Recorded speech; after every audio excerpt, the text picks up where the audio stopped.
Host today. My name is Anthony Edwards, and I'm filling in for Athens Abell, who is out on vacation doing all things banjo and wonderful.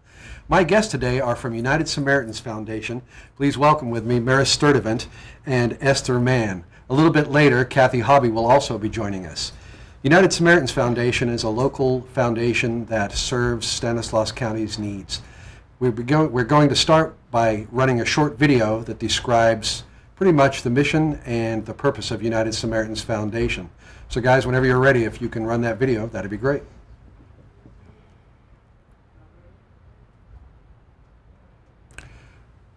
Apparently we're not quite ready yet.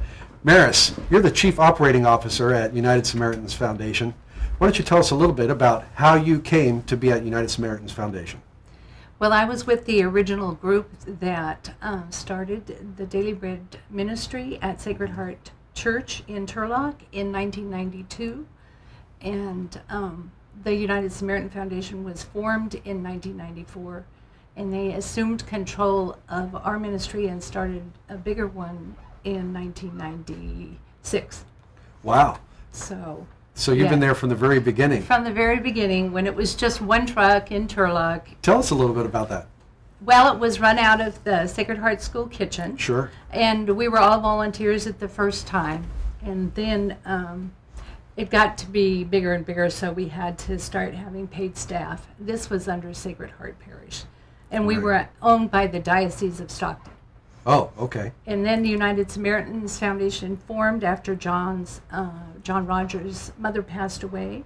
Right, Mary Stuart Rogers. Yes. Right. And so they formed the United Samaritan Foundation. It was something that Mary Stuart Rogers wanted to happen, to feed the poor.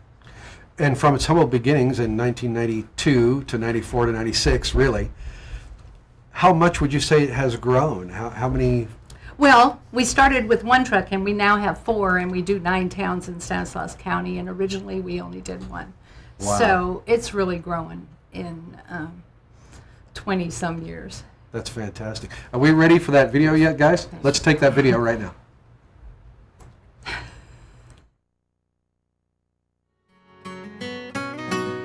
Thousands of Stanislaus County residents face hunger every day, and the United Samaritans Foundation is dedicated to meeting this most basic of needs by bringing nourishing meals into their neighborhoods. The mission of the United Samaritans Foundation is to feed people, and we do this through our Daily Bread Lunch program and through our emergency food box programs that we have. We have 4 mobile food trucks that go out into the community, serving 9 communities in Stanislaus County. We serve Turlock, Keith, Ceres, Modesto, Houston, Empire, Waterford, Hickman, and Denair. Anyone who comes to the truck can get a lunch at no cost. We serve the meals 5 days a week, 52 weeks out of the year. United Samaritan lunch trucks fan out to Stanislaus County neighborhoods after being loaded with the lunches prepared at Foundation kitchens. The work here has become more critical in the current economy. So many people are facing food insecurity in our community. With the rising unemployment rate, businesses shutting down, people losing hours, having their benefits cut. We have many seniors who come to us whose benefits are being cut, and this helps them meet that need. You know, you don't want to have to choose between feeding your family and putting a roof over their head, and for many of them, they struggle with that. When school started, we had a lot of people coming in for clothes for their family, for their children, shoes, school supplies. They just didn't have the money to purchase that for their kids. United Samaritans also provides a monthly food box where residents can pick up a 3-day supply of food and staples, clothes, and even toys for the kids. The need is greater than ever. We are seeing a real increase, and I did get some figures for this. Last month, we gave out 297 boxes of food, and 80 of those were new people who had not ever been with us before.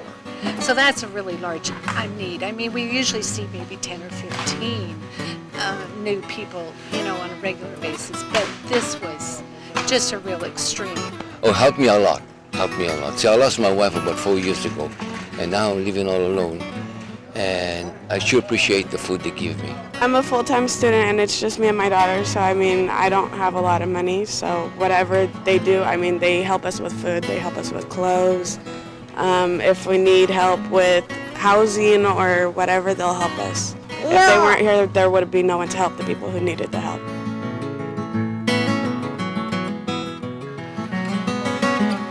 We also see a real need with our seniors. We have one lady, 82 years old, living on a retirement, worked hard all her life. She's retired, been retired for a long time.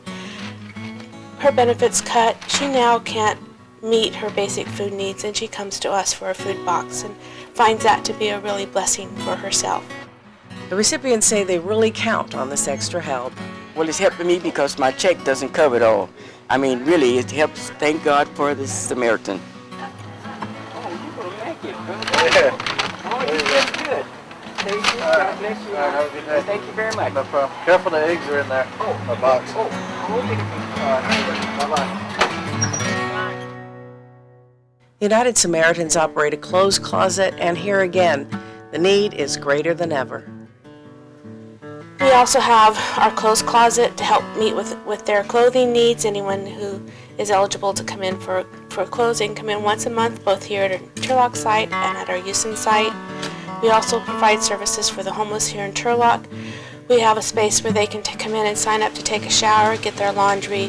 They use this as their mailing address so that they can get their mail, and also a message phone for getting phone messages and making phone calls for doctor appointments or business appointments.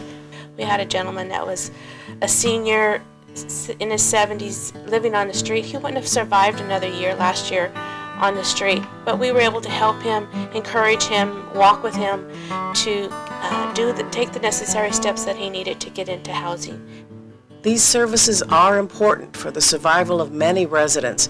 The United Samaritans mission would not be possible without the help of volunteers. From the sandwich makers to the warehouse crew to the clerical staff, these volunteers all say the work is as rewarding to them as it is helpful to others. Working once per week right now, going to the grocery stores to get bread stuff, sweets that they use on the trucks or for the persons that's coming for breakfast. And so I have 4 stores I go to, load it up, usually got a pickup load, and we get quite a bit from the grocery stores. Feel good about it because I know this stuff is needed, the bread stuffs and the things that they put into the lunches. A lot of hungry folk in the community, and grocery stores are good to do it, and I just feel good to be able to do one part in the chain to get the food to the people. Debbie Gutierrez is an intake volunteer on Food Box Day. She's been helping out here for many years. I started taking classes at MJC back in 1998, and one of the classes in January of '99 was to do 40 hours community service. And I came down here and they got my heart. You can tell there's heart here. People here do what they do because they really care. We all make a difference, and we choose whether it's positive or negative. You got to give back. When my children were small, there were times I had to utilize these types of services, so it's all about giving back.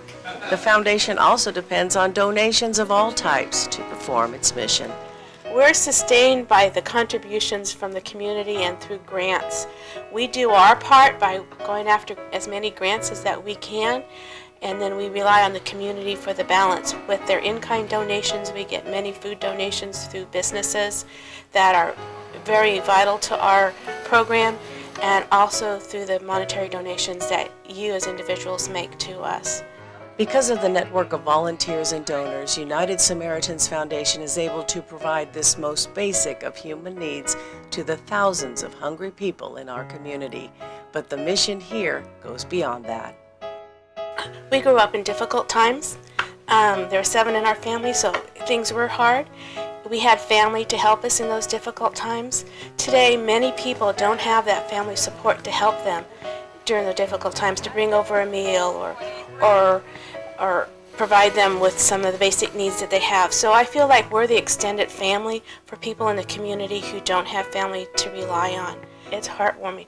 We recently went out and did a survey on the truck for one of the grants, and it was so heartwarming to have people come and when we're talking with them say, "Oh, we're so glad you're here. This is so good. You know, we're so thankful for this program that we're able to have a meal today, and without it they wouldn't have had a meal." So we try to treat everyone with respect and dignity, and so that they feel good about it and not feel bad that they're coming here for services. So it was very heartwarming to see their faces and their expressions of gratefulness. It's heartwarming.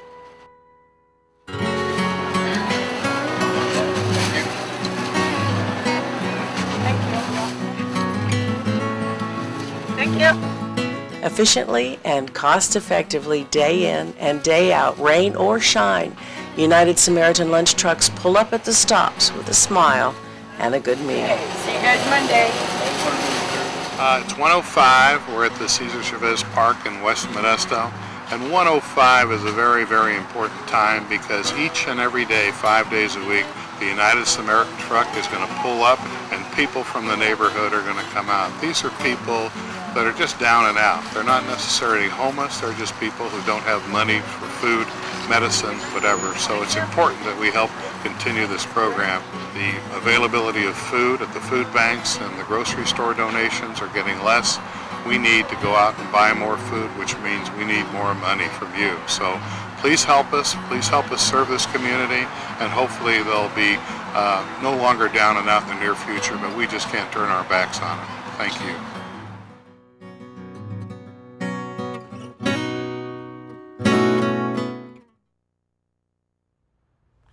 Great. All right. So Maris, tell us what you do as Chief Operating Manager. Well, I oversee all of the facilities and most of the programs. United Samaritans has 5 separate programs. We have the Daily Bread Ministry lunch program, where we use our mobile lunch trucks. We have 4 on the road, 5 days a week. We serve 9 towns in Stanislaus County. What towns are those? Turlock, Modesto, Houston, Empire, Waterford, Hickman, Denair, Keys, and Ceres. All right. And we serve around 1,500 to 1,800 lunches a day through our lunch program. And that's directly off the trucks? It is. We prepare our meals in our commissaries, our kitchens. We have 3 kitchen sites. We have one in Houston. We have our main office in Turlock. And then we borrow the kitchen at St. Stanislaus Elementary School, and we run the Modesto truck out of there. Right. We also have an emergency food box program, which operates 2 days a month, the last Tuesday and last Friday of the month. There you can come in and get a 3-day supply of food for every member of the family. Wow. We also run a clothes closet program. Tell us a little bit about the clothes closet. I've been in the clothes closet. I've seen that there. It's pretty impressive. Where do the donations come from? The donations come from the people, from the community. From the community. From the community. And yes. Can anybody bring in clothes, or? Anybody can bring in clothes, and anybody can come and get clothes. And all the services that we provide are free. Right. There are no fees for any of our services. And are the clothes are they more tailored for just daily living, or are they tailored towards people looking for a job? We have both. We have really? both. Because a portion of the homeless population comes and gets clothes, and they can receive clothes once a week. Right. And then people with homes can receive clothes once a month. Is that everything? Is that shoes, socks, and underwear, Everything. and everything you could possibly need? We even have some dishes and some pots and pans and things like Basic that living to help. stuff. Wow. Yeah. Wow. To help. Blankets and sheets, those kinds of things. Wow. That probably leads into the homeless supportive service. Yeah, we have a homeless support service area where the homeless can come every day, and they can take showers, they can wash and dry their clothes, and they can get breakfast items. Wow. And is that just Turlock? That is just Turlock. Right, right. That program is just in Turlock. And tell me a little bit about, I know you've been involved with United Samaritans Foundation since before the beginning. Since before the beginning. Since before the beginning. I like that. How old does that make me? 37. Tell us a little bit about what it personally means to you.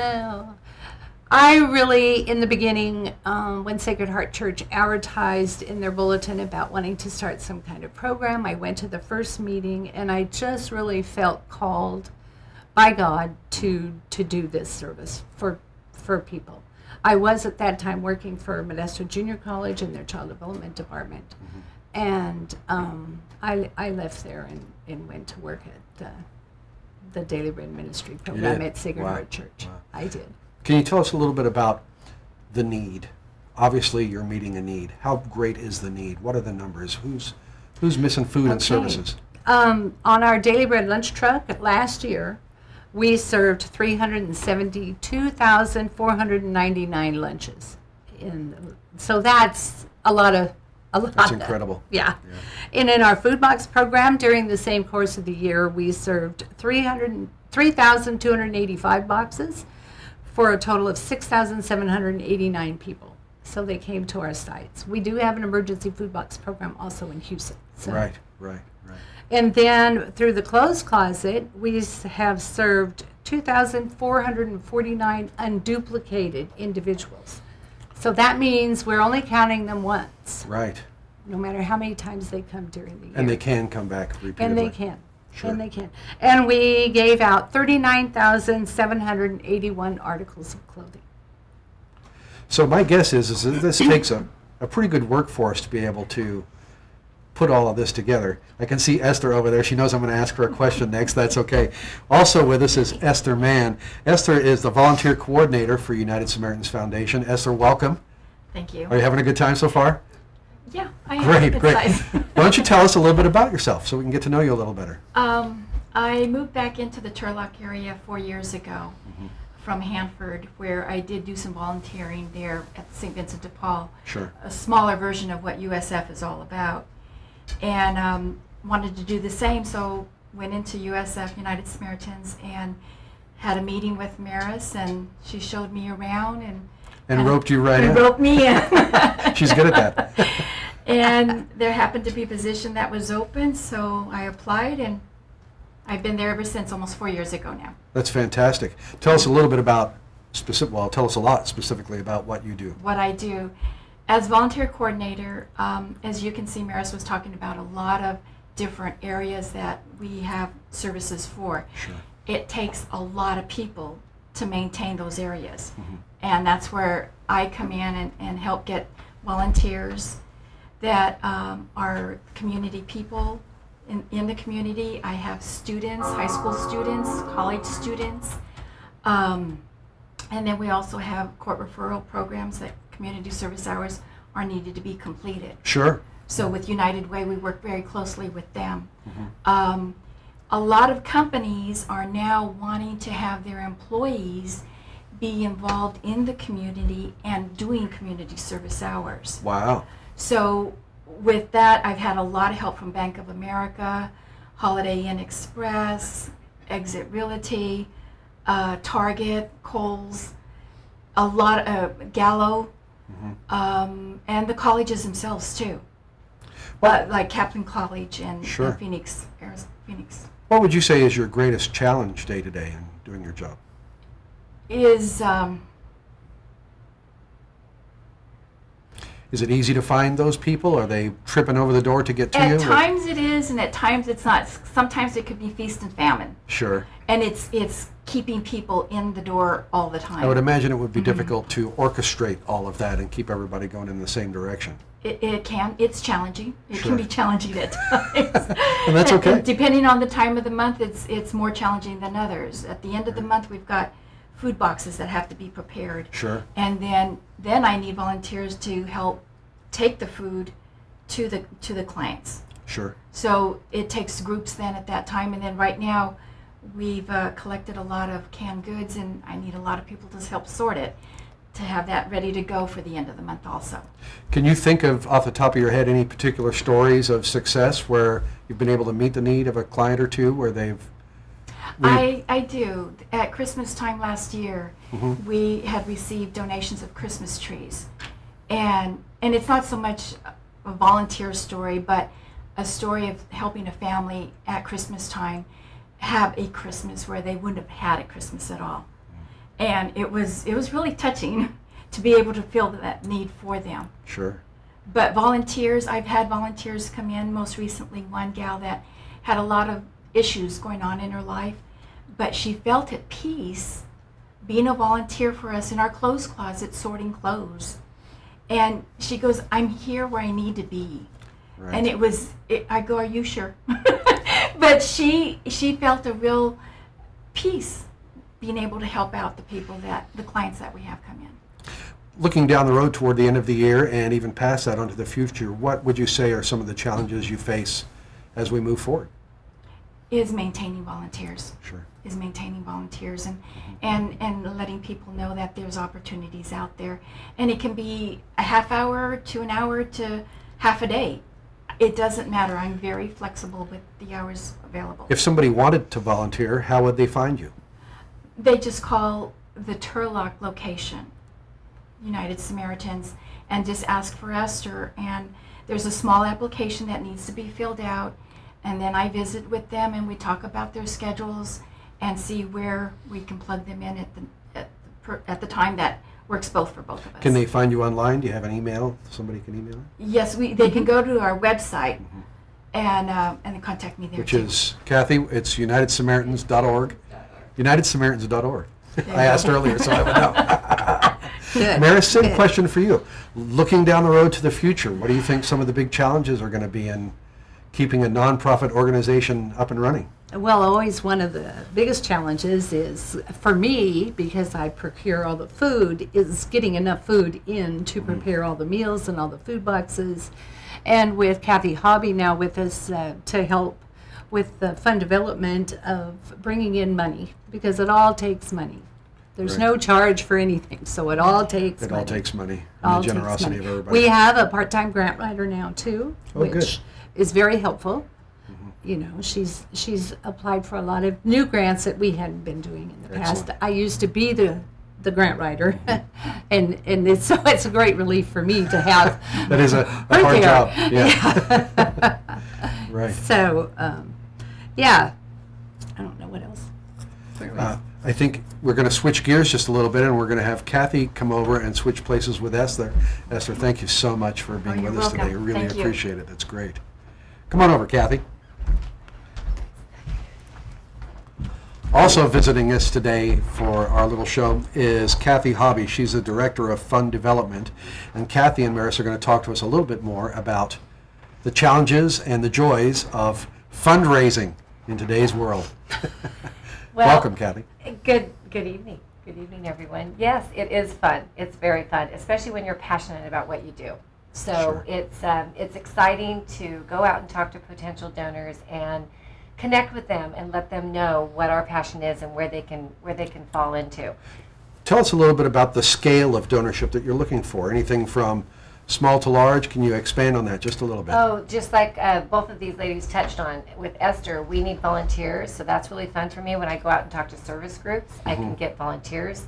They can do they can donate clothes, they can donate money, they can donate. We just got Frost Bakery, so they can donate just about anything because we have so many entities. We have the clothes, we have the food, and then of course we just need the money. So, and there's no donation that's too small. You know, it costs $2 to feed someone on our lunch truck. So there's no donation that's too small. If somebody donates $2 and they give that to us, then when they sit down and eat lunch, they know that somebody on our lunch truck is eating lunch because they gave $2, and they can feel really good about that. They're having their lunch and they're knowing because of their kindness, somebody else is eating. And one of the most recent surveys we had, 30% of the folks on the truck, that was their only meal that they were going to eat all day. Right. So you could really be a part of that by donating $2. So any level. And anything and everything. Anything. People really, you know, and I was speaking at Central Catholic High School today, and I was letting the kids know. They can do a sock drive, they can do a hat drive, they can do a scarf drive. So other groups can also put into place fundraisers that will help support the mission. Absolutely, absolutely. Sure. We just got done with a 3-day huge canned food drive at St. Joseph's Church. They're part of their festival, and they collected 48,619 cans. How many? 48,619 cans. And isn't that incredible? And the record, the Guinness Book of World Record, was 30,000. So not only did they collect a lot of cans, and we were just one of the beneficiaries of that. There were 2 other organizations that benefited from those cans. It was fun. It was a lot of fun. Everyone had so much. Now, will it be an official record? Was there a representative there? Absolutely. The mayor was the final, Mayor Marsh was the final count. He came in and he gave it the official count. Fantastic. All videos were going. They had their counting system down. It was exciting. Making a massive impact. It was very exciting to be part of a world record, to be part of helping the community and those that need. And then all 3 of the organizations benefited from it. And I assured everyone there when we were talking over the 3 days, this will not stay on our shelves very long. I mean, Maris told you the numbers. Sure. And it will not sit on a shelf in a warehouse. Yeah, it won't stockpile It for will 2 go years. out. It'll go out. Yeah. It will just Yeah. immediately Right. go out. As the same thing, as I was talking to the kids today at Central Catholic, my son donated 20 baseball hats. And Esther, she's the one that confirmed this. I went upstairs to the office, and I went back down an hour and a half later, and I said, Esther, where are all the baseball hats? And she says, they're gone. They're gone, yeah. Hour and a half. They were gone. It was hot outside. They needed the hats. Right. So nothing, when they volunteer, when they give us donations, it does not sit. It goes in and it goes out. I meant to ask you when you sat down to tell us a little bit about yourself so we can get to know you. Not that you're particularly shy. But share with us a little bit about yourself personally and how you got to United Samaritans Foundation and where you came from. And well, my journey to United Samaritans, I was always a volunteer there at their Legacy of Hope. Sure. They have an event every year. But my journey came from, I worked in mental health years ago and worked mostly with schizophrenics and manic depressants, and we did some living skills, independent living skills. We taught them. So then after that, I journeyed into a family literacy program and taught parenting classes and citizenship classes and whatnot. And all the while doing that, I always volunteered and fundraised for all these organizations that I was very passionate about. And United Samaritans was one of those. So my children are now grown and in college and independent, and so United Samaritans desperately needed an actual fund development person because it is a full-time job. Sure. With the economy the way it is, and there's so many wonderful charities out there that we needed a voice specifically for United Samaritans to go out and just shine that light on us and go speak to service groups and speak to different people and let them know. Everyone sees our truck, but they're not really sure what that's about. Right. And so I love going out and telling them what that's about, and they're just so surprised, like, wow, we had no idea that it was that involved. So an opportunity came up. They needed a fund development person, and I thought, wow, I could actually get paid for what I love to do, and I could help an organization that I love. So it just became kind of a good fit. you're not getting paid in cans, right? No, I'm not getting paid in cans. So that's how that match came into play. And I'm very passionate about it is because there are so many different facets.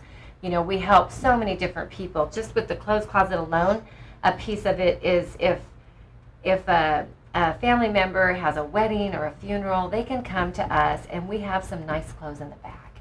And we can get them situated so that they can go back and reconnect with their family and not feel different. You know, they can be dressed appropriate, they can feel good. The same thing with a job interview, they can come in and get some clothes and be dressed appropriately. And I love the fact that they can have a mailing address with us. Because if you've ever had a family member that is homeless. Would you expand on that just a little bit more? Well, Maris knows more about that, but they can have. Or Maris, yeah, sure. Through our homeless support services program, we also provide a mailing address so they can receive their checks there. They get letters from their family. Sure.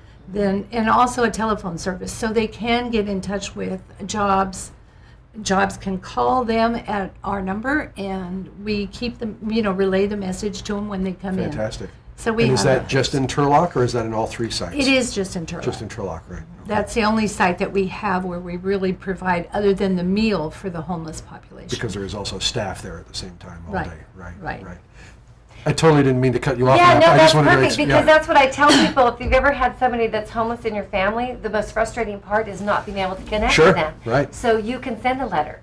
And you can stay connected that way. And so I went to Lodi Post Office and spoke to them last year as part of the United Way campaign, and they loved hearing that story because they were all postal people. And I said, oh, we do something that you will love, and that's what I like to do is talk to, and Kohl's, we go to Kohl's, and they love clothes, and so we can talk about that piece. And everybody, there's something for everyone at our organization. There's something that will pull at your heartstrings because we do so many different things. So it's kind of easy to go out and talk to someone long enough for them to understand, like, wow, that is a good match. I do want to be a part of that some way, somehow. And then we have different fundraisers that. Well, that's my next leading question is, for both of you actually, let's expand on we have 2 major fundraisers every year. Yes. Let's expand on those and let's tell the folks about the fundraisers. Well, the Legacy of Hope fundraiser has generally been the longest fundraiser that they had. And my understanding, and Maris can help me out with this, is that originally it was started to kind of as an extra. It was kind of started as an extra fundraiser to ensure the legacy of hope. That's why the name, you know, just to ensure that we have this legacy and that we can continue it on. And then with the economy and the unemployment and all those kinds of things, now it's a necessity to have that fundraiser. It's and specifically, part of our budget. what is it? It is part of our budget. So the Legacy of Hope is a formal dinner. It's a live and silent auction. We usually have about 450 people come. We've changed our location. Used to be very nostalgic, and we had it at the hangar at the airport. Right, it's SkyTrack. And that was wonderful. And we just transitioned into a little warmer, a little a different setting, and now we're at Larza Hall, and that's in Denair. In Turlock. Yeah, in Denair. Turlock. Yeah. And lovely event. We have room to grow. We can have 700 people come. Right. So we needed to have that. We were full. We were just bursting at the seams at the other place. So now we have the Larza Hall, and what happens is it's $100 a ticket, and so it's a little higher end. We have silent and live auction items. We have sponsors. We have rather large sponsors that it's their annual giving. It's time for them to give their annual giving donation. And it's a really fun event. Anybody and everybody knows everyone that comes to this event. So it's very social. We have it very strategically. It's the third Saturday in November. Right. Because it kicks off the holidays. You're with everyone. We have 300 silent auction items so that they can get their Christmas shopping started and also doing good for others. It's a really wonderful dinner. Toscano's does the dinner, so it's just absolutely delicious. And you're with all your friends right before Thanksgiving. So it's just kind of a win-win for everyone. And for example, a $100 donation buys 450 pounds of fresh fruit for one of our lunch trucks.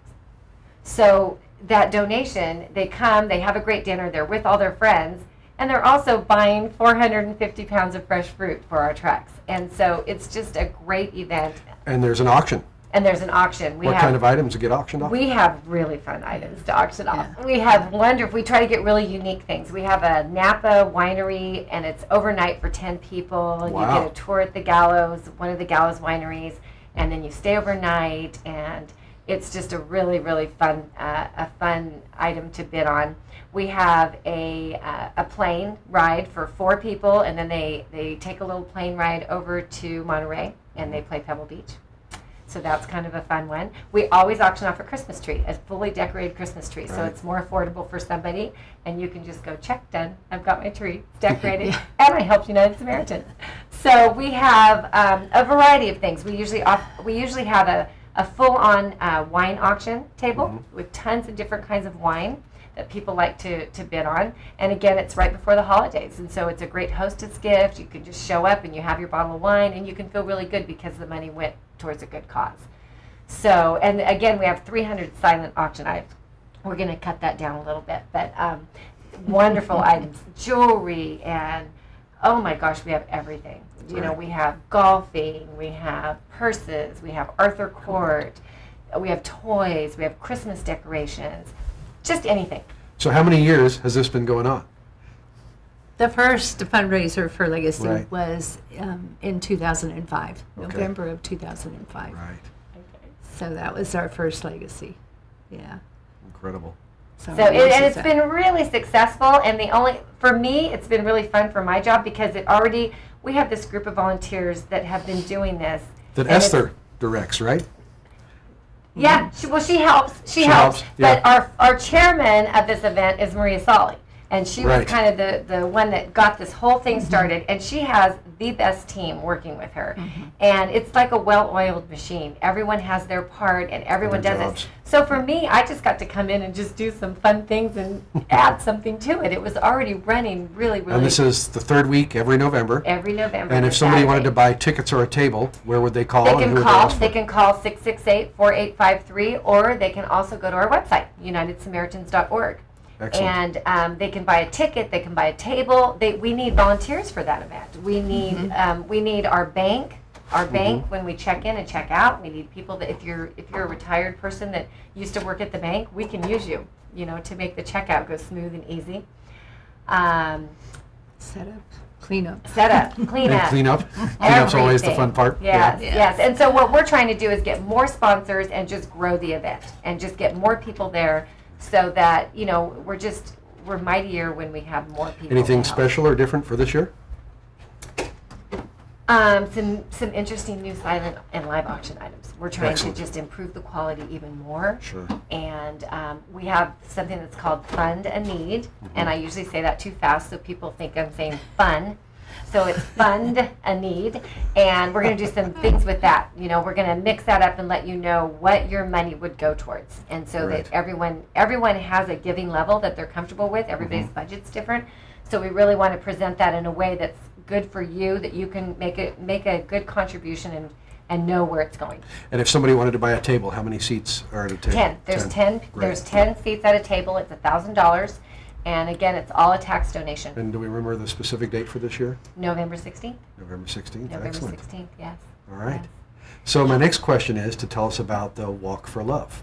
Well, and how are you doing? You okay? Do you need a break? No. Keep her She's going. doing great. She's doing okay, great. so the Walk for All Love. right, bring it on. Let's hear it. The Walk for Love actually came from a group of women, and I'm on the committee for that. And it's part of the Houston Harvest Festival. Okay. So they're our sponsor for the Walk for Love. And there were some charities in Houston that used to participate in the Relay for Life. And it was a really big commitment, and some of the money wasn't staying local. And so that was kind of bothering some of the gals. And so hence we ended up just having the Walk for Love in Houston, part of the Houston Festival. Now, So is it a walk around a track? Is it a walk around the it's town? a walk around the track. At And the high there's school? 7 local charities that come together. And it's a free event for us. So I have 2 hats. I'm on the committee that started it, but I'm also, United Samaritans takes advantage of this free event. Costs us Sure. nothing. We show up, we bring our tents, we bring our tables, we bring our sponsors, we bring our walkers, and we get to keep all the money ourselves. Every charity has to be from Houston, and all the money stays with that charity in Houston. And the Kiwanis of Greater Turlock, they provide all the food for the event. So, and they give us the proceeds that go with that. And so are the walkers sponsored per mile? Is it a completion sponsorship? How does it work specifically? Each walker can raise as much or as little as they want. There's no requirement. I challenge each walker to raise $100. Okay. That's my challenge. Or they can recruit 6 people to come and walk. Because it's kind of twofold. I wanted this event to be something that everyone could participate. $100 is not a whole ton of money, but it is in some budgets. Sure. That's pretty high end. So this is, anyone can come. And I really, I was at Central Catholic today talking to all the kids. I want them to come out and learn about being philanthropic, you know, at young ages. So you can come out and walk and learn about all these different charities and how they make the community better and what their focuses are. So that's kind of how that came to light. Is we have our big event, our formal event, and then we have a free event that's a family-friendly event. You can bring kids, you can bring anyone, you can walk 1 lap and call it a day, you can walk an hour and call it a day. There's no real requirement. I've got about 21 new sponsors for that event, businesses. Cool. And I've got about 9 groups that are going to come out and walk. And it's not crazy all night, it's just 9 to 3. So it's just a really wonderful, you come at 9, we have a wonderful opening ceremonies, we all speak about our charity for a little bit. Adam Christensen's going to open with the prayer, we've got the Boy Scouts going to do a little Pledge of Allegiance, and then we do a little ribbon cutting, and all the executive directors walk the first lap, and then we just have the rest of the day is just a really wonderful day, and then we have a closing ceremonies. 2 of the charities have children that have passed away, and so those charities raise money in memory of their children, and then they have very specific things that they help with children's needs.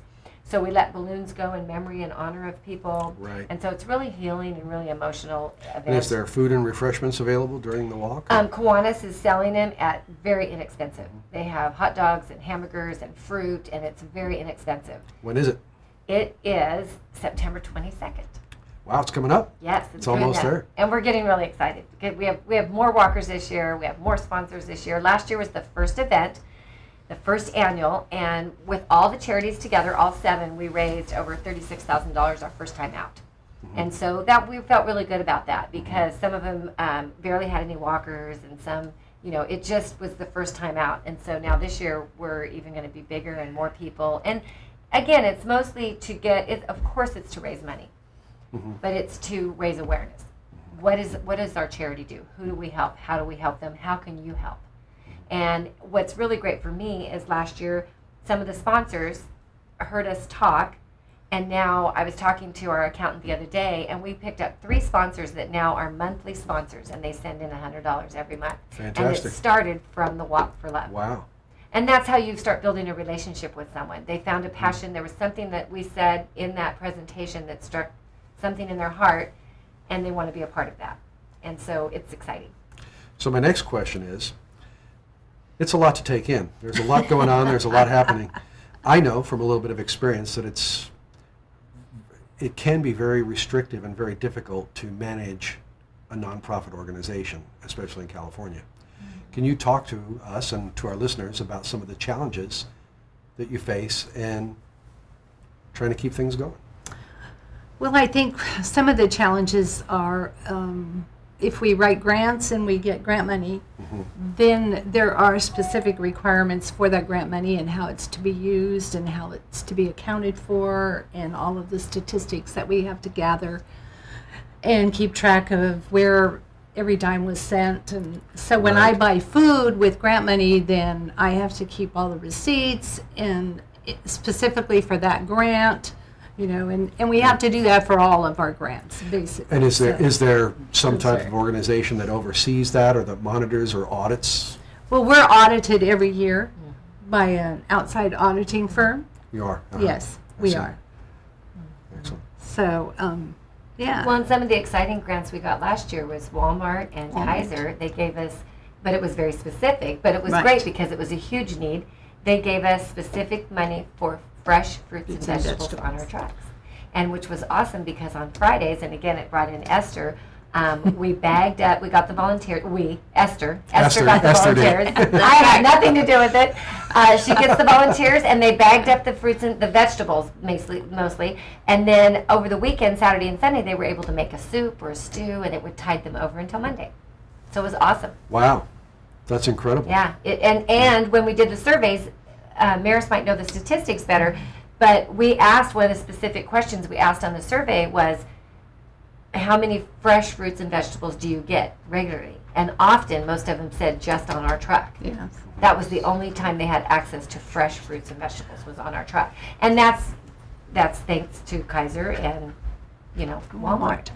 Yes. And that's just one little example. Right. You know, I mean, she has many grants that she gets for all kinds of different things. How do you guys, either one of you or both of you, perceive how things will go for the homeless in the future? Do you perceive a greater need?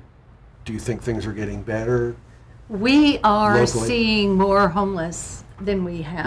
Locally. Yeah. In Turlock. We're seeing way more homeless than we have. Why is that? Last year we saw 472 unduplicated individuals at our homeless drop-in center. So that's a lot. Previous to that, it may have been like 242 was, and so it's really growing considerably.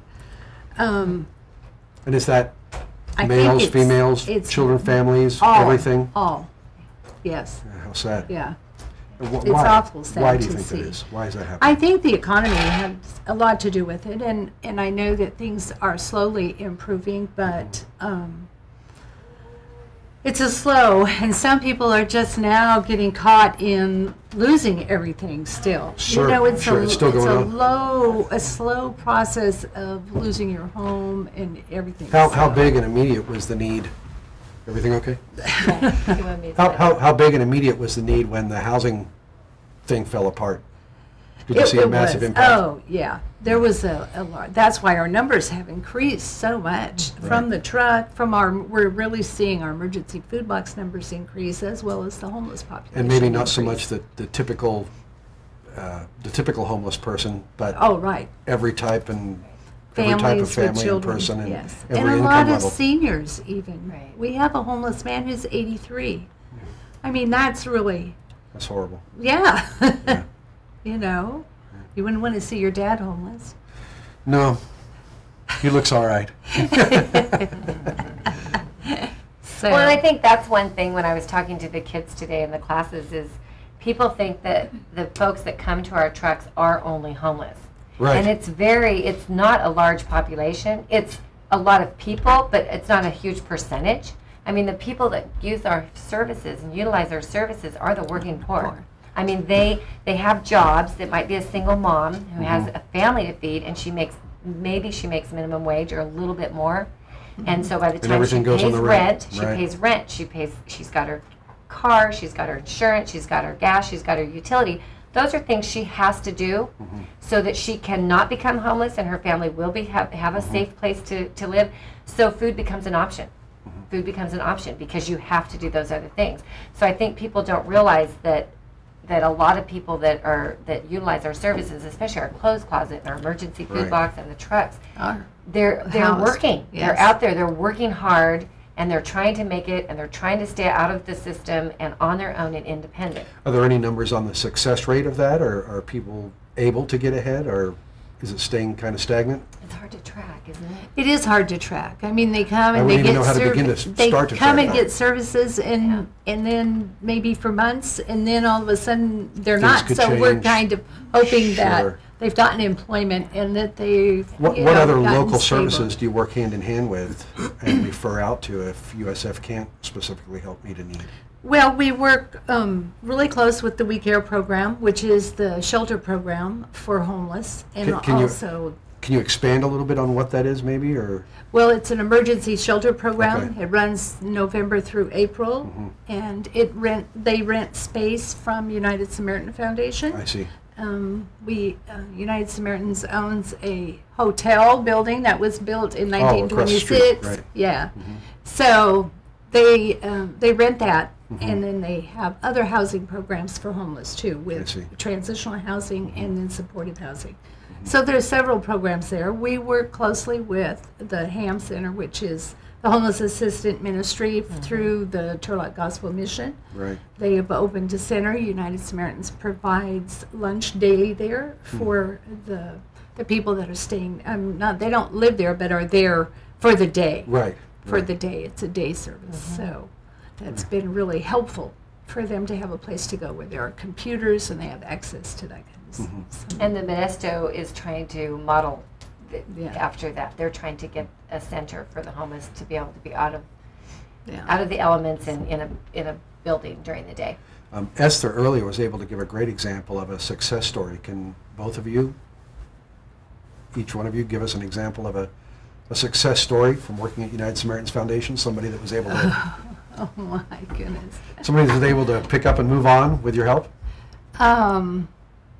Yeah, we had a homeless gentleman, and we were able to help him through a program, HPRP program, which was homeless prevention and rapid rehousing.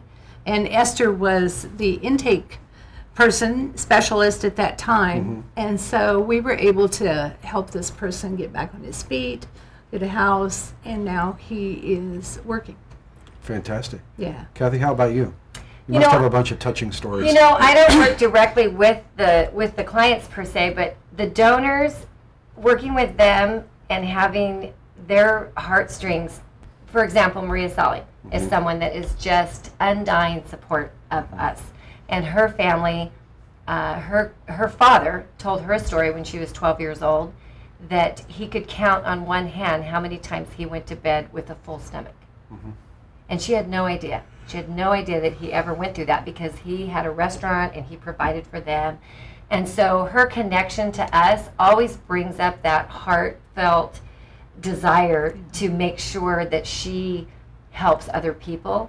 And so she likes to do all these things for us because of her father and he would have been one that attended our program, and he would have been one that we would have been able to help, and they didn't have that where he lived. So it's kind of fun to see how people come to us in a way and they want to be involved and they want to help us so that just to kind of heal their heart from the past. And then another thing that just kind of comes to mind is the special day kids come every Tuesday, I believe it is, or every Monday, and they peel all the eggs. We have egg salad sandwiches every week. And so that's a lot of eggs that we have to peel. And so what I like about what Esther does is the volunteering gives people purpose. And it could be any age, any sex, anything. These kids are special ed, and they come in and they have purpose, and they know that we could not make those sandwiches if they didn't come in and peel all those eggs for us because it takes a lot of labor. So I love on that day when they come in and then when they leave, because when they leave, they're walking straighter and taller, and they are so excited because they know that they were valued and that they had purpose in helping us. And it's the same team with our little, we have an 82-year-old that comes in and he bags up all the cookies for us every day. Yeah. And he has a place to be, he has someone to care about him, he has something to look forward to every day. So not only are we helping the homeless and the needy, we're helping provide purpose for people to volunteer. And I'm passionate about that because we all want to have value and we all want to have purpose. Right. So that's kind of exciting. Those are the kinds of things that kind of touch my heart. When we began, Mary, you talked about the beginnings of USF starting in the church. Are we church? Is the United Samaritans Foundation specifically church affiliated? Is it open to everybody of all walks? It's open to everybody. We're we are based on a Bible verse, Matthew, and can you quote it? Do we have it here? No, we don't. And I right. thought about that when I was driving here. I was like, oh, I should have brought the Bible verse. It's Matthew, like 25, chapter 25. I don't know. Something. Yeah, I'm sure it's good. And it's about feeding the hungry, clothing the naked. All right. Yeah, visiting the sick. It's that particular verse. Thanks. You're welcome.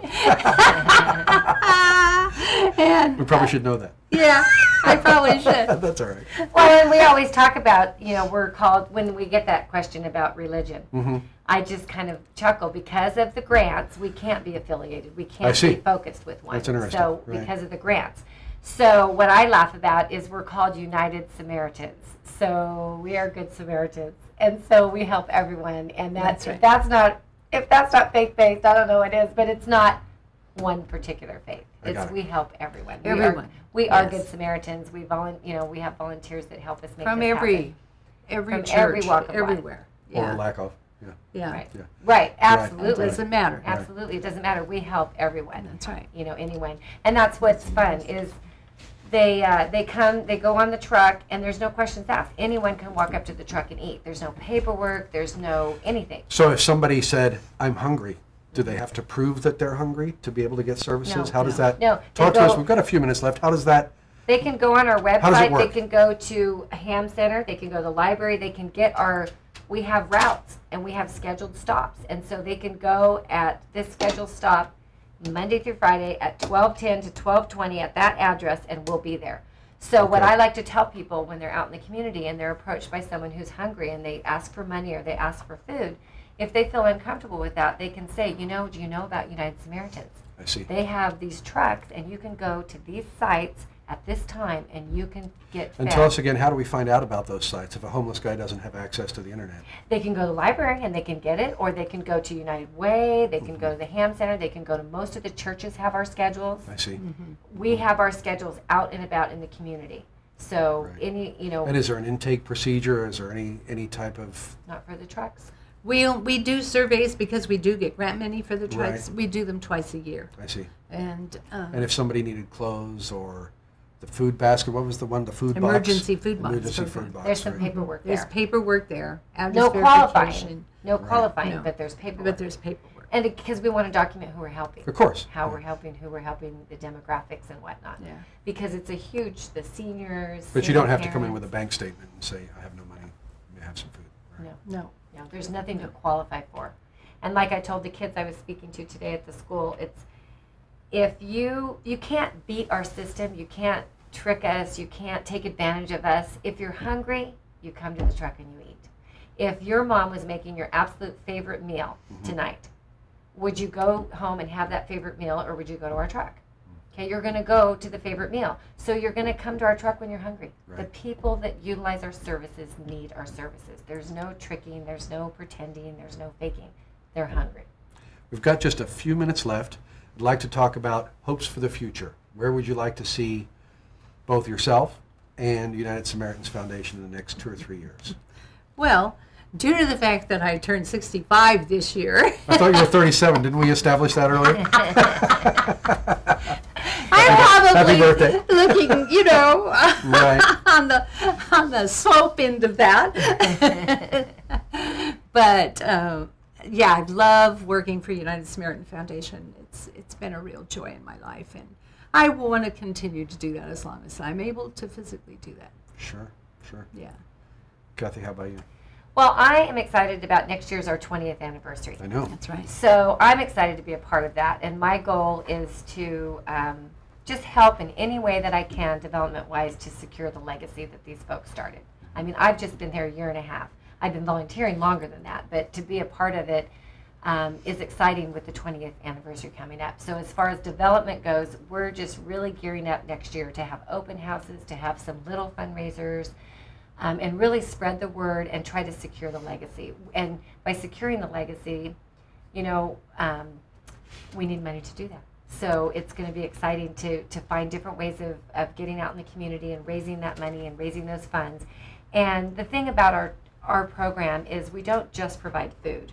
We provide hope, and we provide a second family. So when the folks come to the lunch truck, of course the objective is to get fed and to meet that physical need. But what happens is we're meeting that emotional need, and we're connecting with them. The truck drives up and they know somebody cares. They know somebody's coming to them, and that we value them, and that we care about them. Sure. And then as they gather at those stops, those are their little mini support systems. Those are their little mini families that we all take advantage of, we take for granted that we have. And so they have these little clusters, and that's as important to me as the food that we're providing, is that emotional network and that and those friendships and that family. So my goal next year is just to secure the legacy of the program so that we can continue to help everyone know that they have value, know that people care about them, and that they're not forgotten. Well, I want to thank all three of my guests, I should say. I want to thank Maris Sturdivant, Kathy Hobby, and Esther Mann. Thank all three of you for joining us on the show today. Just as a last little bit, I know we have maybe 30 seconds left or 1 minute left. Let's recap. If you need services, where can you go, and when are the big events coming up next, the Walk for Life and the Legacy of Hope? If you need services in Turlock, you can go to 220 South Broadway.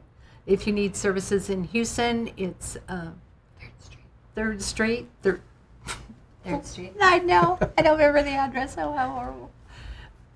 So 3rd Street, next to the pharmacy. Next to the across from the library. Across from the library, okay. The medical center. Yeah. Yep. You can get services there.